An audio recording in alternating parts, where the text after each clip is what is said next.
Welcome back, YouTube. J-Bob, the video game slob, coming back from a crazy weekend. Lots of pickups, lots of stuff going on, lots of Black Friday stuff coming through.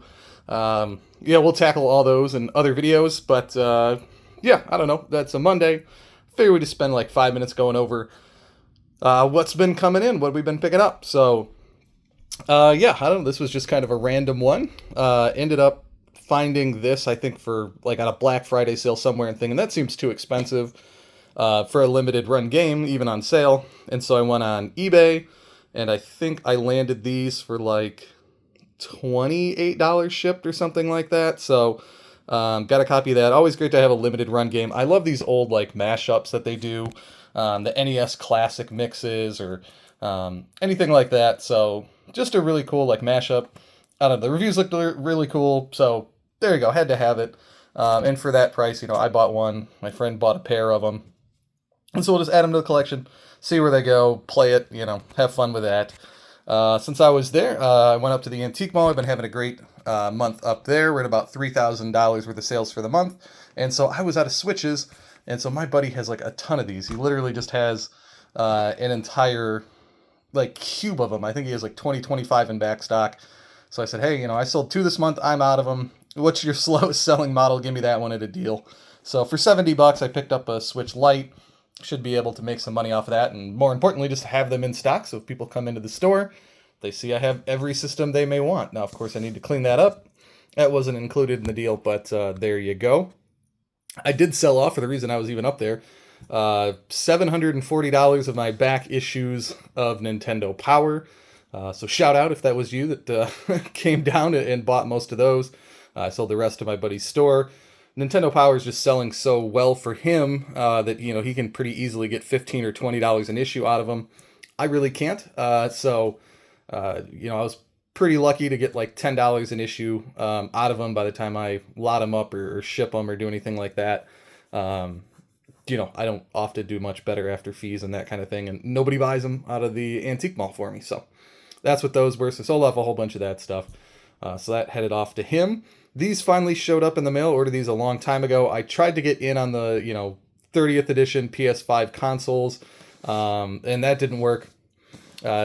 Which I wish they did, because boy did those go crazy expensive. But like most people, I was in a queue for an hour waiting for Sony to hopefully open those up and let us have some. But it appears stock is very limited. Of course, it seems like stock on these is very unlimited, and so there you go. But they look really cool, and give it 5 years, we'll see where those go.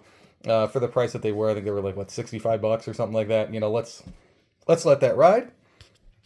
And so yeah, here you go. A friend of mine on Facebook saw that somebody had a lot of Nintendo Powers, and he goes, "The good news is there's some of those higher number ones that you need if you want to pick them up." So I traded off a bunch at like $10 a piece, and then I bought for it $8 a piece. So I'm not a very bright man. But yeah, you can see here, these are the super late release editions, 277, 280. We're into the Wii U era, and no, none of them included the AR cards. I think these were polybagged at that time. And so if you do have the polybag and they do have the cards with them, these can fetch $75. I mean, these are definitely not cheap. And so what's cool about this is I do have the last issue, 285. So it's really cool to have the 283, 284. A lot of times these last couple issues, people didn't exactly like rush out to go get Nintendo Power. I remember the last issue everybody did. I did as well. That's why I have one of them. And so that one was really popular. And my guess is it sold probably twice or 3 times as many as the others. Although I have no concrete evidence of that.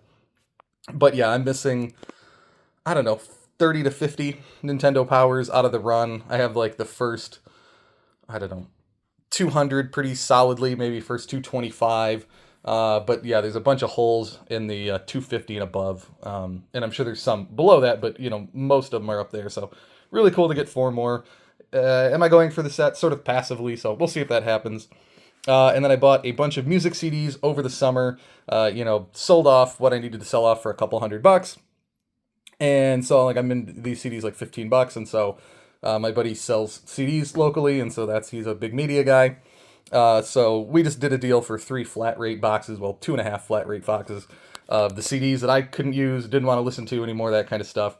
And so we traded for this. So Tetris in the box, not in great shape, as you can see, but these just look visually appealing. They never sell in the antique mall, but they just look good or drawing customers. And so, I think that's about 30, that's about 25. These really aren't big dollar games, but they're games people remember that have great graphics. And so there's that. And so then he also brought these in, and I think the one even had its, there you go, original 49-cent tag on it. I can't remember exactly even if he knew where he got these anymore. But yeah, just a really cool game cartridge, Atari holders. They have this really weird mechanism that you have to press in and then open up. And they still have their instruction booklet, like why do you need an instruction booklet to slide games in a little slot right there, but I guess they did. They're pretty cool, in my opinion. I love Atari. I don't want to say I have an Atari full set or anything, but I have many, many Atari games in full sets for a number of the companies. But yeah, these are so big and they're just totally useless, and I can see why it failed. But we could not find any even in Terapeak for what these things go for. So they're probably extraordinarily rare, but they're maybe not all that valuable. I don't know. I don't even know if collectors are aware these exist. And even if they did, are gamekeepers the thing that people want? I have a collection of storage cases and storage boxes for Atari stuff. But I may be the only one in the country that has a collection for that. So there you go. That's some of what I did this weekend. Moving things around, slicing, dicing. YouTube, we'll see you soon. Let us know in the comments what you've been up to. We'll talk to you real soon.